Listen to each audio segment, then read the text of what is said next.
Hey there! You look like someone that likes video games. If not, and you just really like the thumbnail, stick around. You might gain a new appreciation for them by the end of the video. If you've been following my channel, you know I've been playing a lot of Oblivion Remastered lately. I'm rediscovering a lot of things about Oblivion that I'd forgotten how much I liked. But this is by no means my first RPG. I am no stranger to RPGs. In fact, I'd go so far as to say that this is by and large my favorite genre, and many of my favorite games all fall within this genre. I played them all, from Dragon Age and Mass Effect to Baldur's Gate and Final Fantasy. There's a wide amount of variation that falls under the RPG umbrella. In my young little brain, ignorant to the higher workings of the world, I understood RPGs to be games where you customize your character with stat changes and new perks after receiving experience based on enemies killed. So imagine the shattering of my stupid little worldview when I first loaded up Final Fantasy II. I beat the first battle, ready to receive some experience and maybe get a level up for beating the tutorial, but what's this? My skills are going up, but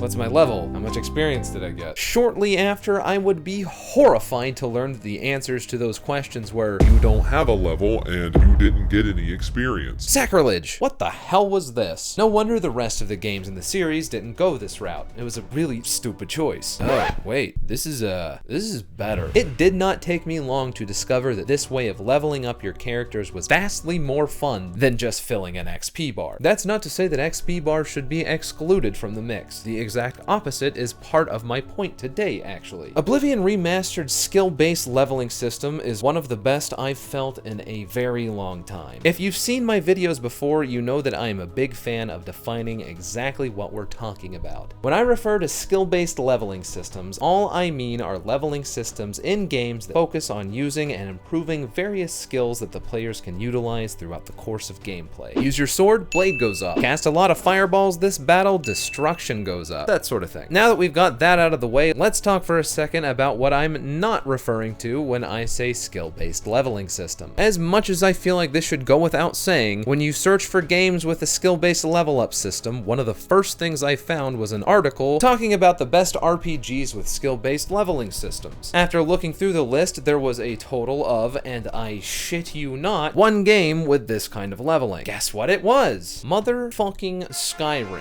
A game with a much more inferior leveling system to that of its predecessor. But we'll get to that later in the video. Let's get something straight here. Games where you can level up your stats are not skill-based leveling. Game journalists never fail to simply blow my mind at how Terrible they are at their jobs. I cannot stress to you how stupid I find this, but we need to move on or I'll go on a rant. Justified hatred aside, while you do upgrade your stats in Oblivion, this is not what I mean in the slightest. To level up and get those skill points, you still have to level up your individual skills. To start things off, we need to get something out of the way. Oblivion Remastered's leveling system has been updated from the original 2006's release. In the original version of the game, only your major skills contributed to your level. Every class has a number of major skills associated with it, and leveling them up used to be the only way to increase your overall level. Minor skills, or basically anything that wasn't a major skill, would still increase, but they didn't contribute to your overall level. In the remastered version, all skills directly contribute to your level, no matter how low the skill up may be. I cannot stress enough to you how much better this system is. It feels minor, but it does so much for making you feel like you earned those level ups. The first time I played Oblivion, I remember having a great time, but not really understanding or particularly caring for the leveling system. Now, I can confidently say that it is one of the absolute best things about the entire remaster. So now you've heard me tell you both what a skill-based leveling system is and that I think they're just the bee's knees, but you're probably wondering just why I feel this way. Simply put, I think it is a very realistic system. Just like in real life, the more you use a sword, the better you're going to be with it. The more you jump, the higher you can reach, and the more you talk to people, the more personable you become. In terms of gameplay applications, it is to me also a very immersive system because of this. When you are interested in only specific skill points increasing, I argue you get more emotionally invested in those skills than you do a general level up. Especially in games like Final Fantasy II, where even something like using magic increases your overall mana pool. It takes farming levels from battle while mindlessly pressing a few buttons to a whole new level of engagement down to every action that is taken. In a game like Oblivion, you don't get experience per kill, so that automatically gets rid of the concept of something being beneath your time. A sword slash on an enemy that you kill in one hit is going to give you the same amount of experience as a sword slash on something that can kill you in one hit. Every arrow shot at a deer gives you the same marksman experience as every arrow shot at a rampaging ogre. So that means it's finally time to talk about why Oblivion's system is so damn good. Have you not been paying attention? When I first started making my character, I wasn't sure how I should go about building him. It had honestly been years since I started a run of this game. One thing I will say I enjoy about Skyrim is the lack of the strict character classes this game features, though I do think it works well for specifically the remaster. Class choice is what determines your major skills, so this used to be where you choose the beginning and end of what would determine your levels. If you decide later on that the sword and shield sucks ass and you want to start casting magic out of your hands, tough shit. Even if you start pumping intelligence, no amount of firestorms would do anything for your overall level. This is the first place that the revamped system really shines. Now your major skills are ones that are significantly boosted for you, but you now have free reign to allow the minor skills you increase to directly affect how you view yourself as the hero of Kvatch. So back to picking a class. I like moving around and I heard the bows are fun, so I chose Acrobat. It didn't take me long to see the absolute benefit I gained for this playstyle by just jumping around and firing arrows like a maniac. And the more I jumped and shot my bow, the higher I could jump and the more deadly my shots became. Things like acrobatics and alchemy and repair are abstract, but we can see this directly represented in the skills for magic. At each increment of 25 when you increase in a rank, you gain a new perk. This is true for all the skills, but for each rank of each school of magic, you now have access to the higher tier spells of said class. I really like this mechanic of a new perk for every rank of a skill. It keeps it simple without having to worry about talent or skill trees, but it still actively rewards you for your increased skill with a new perk that will help you in the future uses of the skill in question. Some of the aforementioned abstract skills can take a good bit to increase in rank, but the perks for these are almost always worth it. Some of them are a bit crazy though. If you're ever insane enough to max out the armorer skill, you'll never break another hammer. Hell, being an acrobat, the first non-combat and just skill in general that I maxed out was acrobatics. The difference is night and day. I can jump higher more frequently and use next to no stamina when I do it. I can now also jump off incredibly high points and survive as if the gravitational force being enacted upon me was not absolutely enough to crush both of my legs into a fine powder.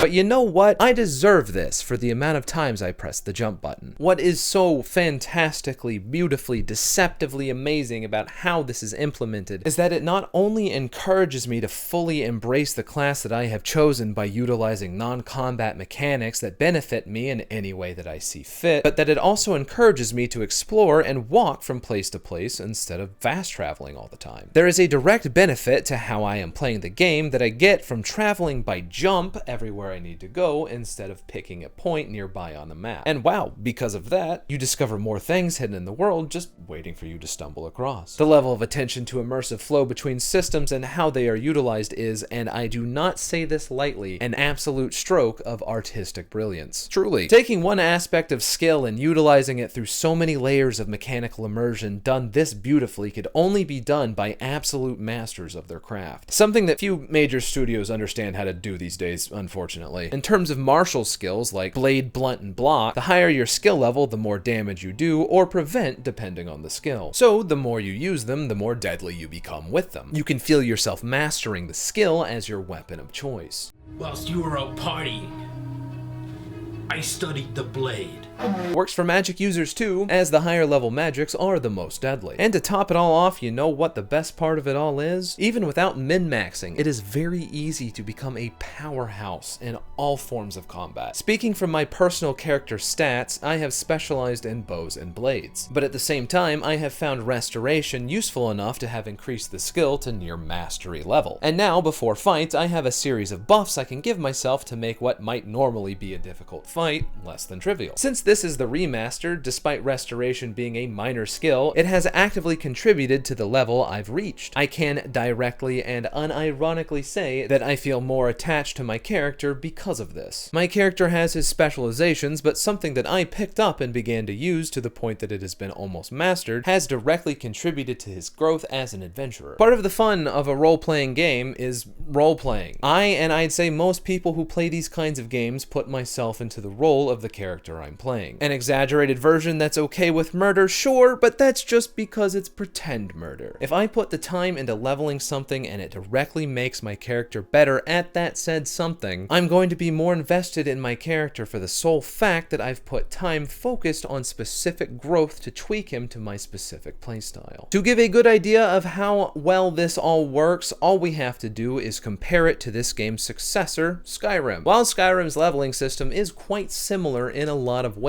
it is nothing more than a simplified downgrade of Oblivion's. It works similarly in the sense that each skill up you achieve still attributes to a collective level bar that culminates in a level up once enough skill ups have been met, and both systems actively improve the effectiveness of the skill you're using. For example, having no perks in the two-handed skill tree does not reflect the effectiveness of two-handed weapons, and a high skill level will still scale damage higher. In Oblivion, this is just outright the case, as there are no skill trees. With each level up, you get a point for one of the various talent trees that exist for each skill in the game, as well as a choice to level up either your health, magicka, or stamina. Gone are the days of willpower, strength, or any of the other stats present in Oblivion. Do you want more of option A, B, or C? It is a very uninteresting downgrade from the attribute upgrading present in Oblivion. Yes, I know that Oblivion's is the more traditional one, and that it falls into the same category as a lot of older RPGs, but I don't give a shit. I like stat upgrades like these. You can really tweak your character to your exact liking, plus systems like this are so ever-present because they fucking work and they're fun to play. While I do like some of the perk trees for each skill, and I do think that this is a good addition in general, I still think Oblivion handles this better. The higher your rank in something, the better at it you are. Simple as. If you have a high enough skill in blades, you don't need fancy perks to represent that in gameplay. It's shown pretty clearly when I can do one heavy attack and absolutely hack away my opponent's health bar. Plus, as I stated before, I really love the idea that at different ranks of a skill level, you get perks that reflect how high your skill is. Which also brings me to the skills themselves. Now, Skyrim has some skills that I really enjoy, like smithing and enchanting. What I don't like is the removal of some of the more natural abilities that you could augment in Oblivion, athletics and acrobatics being the main ones. While they're not a huge deal, I think that the exclusion of them from Skyrim is a shame, because I think that these skills alone are great ones that encourage immersion and movement and exploration. Oblivion encourages you to explore the landscape by baking that into leveling, which is just,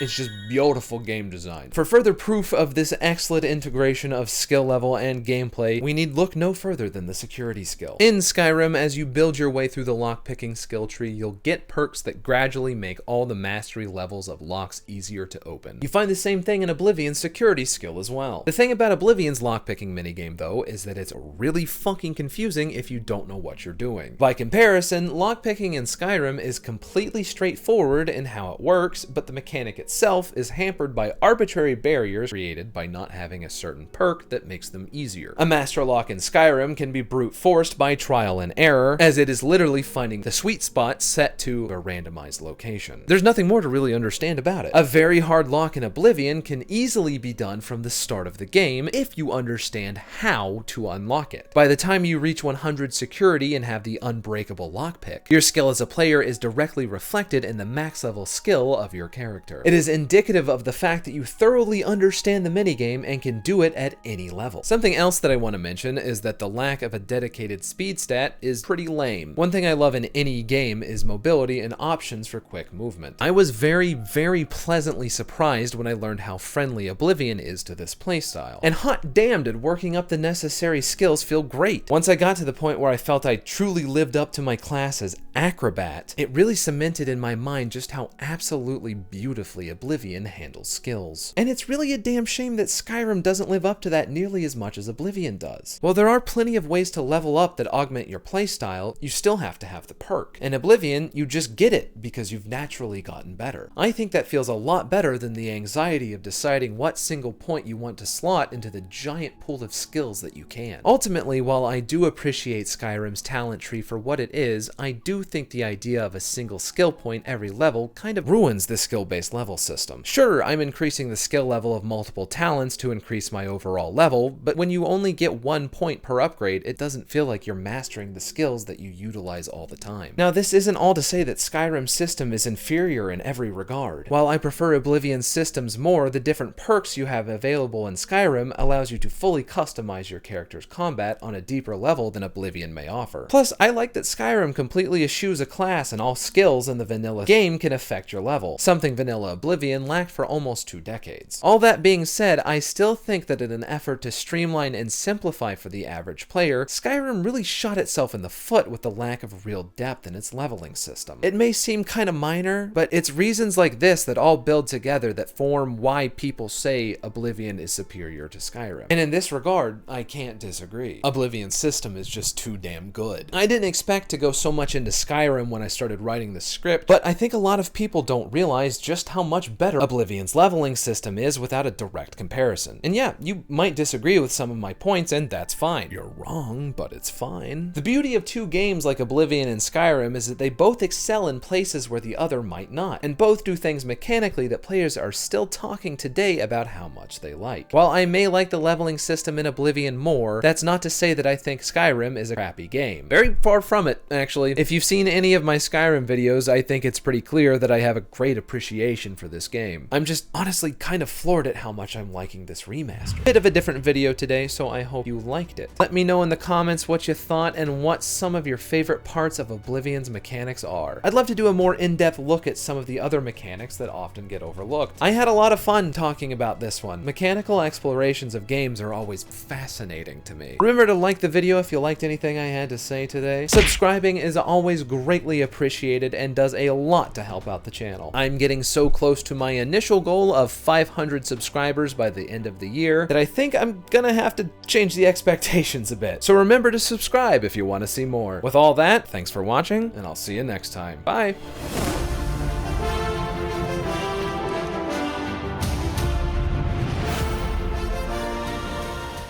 Are you looking at my testicles, Nerevar?